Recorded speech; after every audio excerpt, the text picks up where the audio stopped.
Hi, my name Thank is you. Anna. My name's Anna. So I just need to say that we cannot just take the Navy's word. They're going to drag their feet and slow roll the defueling. I think that's a fact that we can all agree on. What the SGH report proved to us was that the Navy has been lying for at least the past 8 years, probably the past 8 decades, about how safe the facility actually is.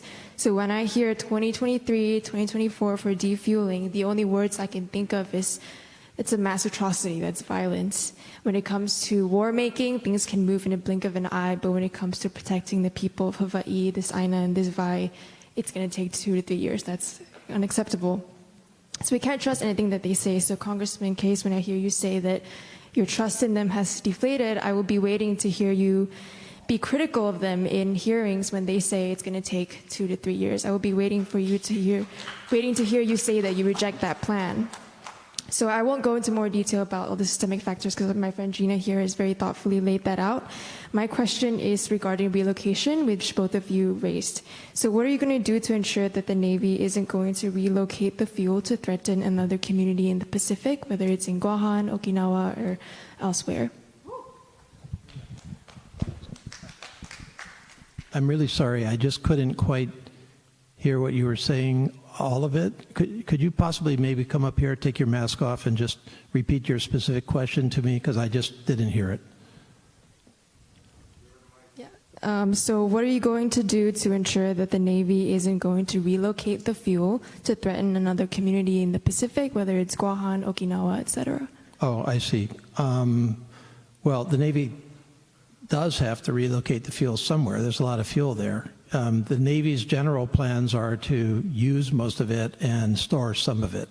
And the specific details of where it's going to do what, most of that the Navy keeps to itself. So no, I can't assure you that some of the Red Hill fuel will not go to this location or that location. They still have to satisfy their overall fuel storage capacity concerns. And so I guess I can't give you an absolute assurance that it's not going to be at this location or this other location. They have to take care of reserve fuel storage capacity. And Anna, I couldn't agree with you more. This facility was not given the resources and attention that it required for decades. And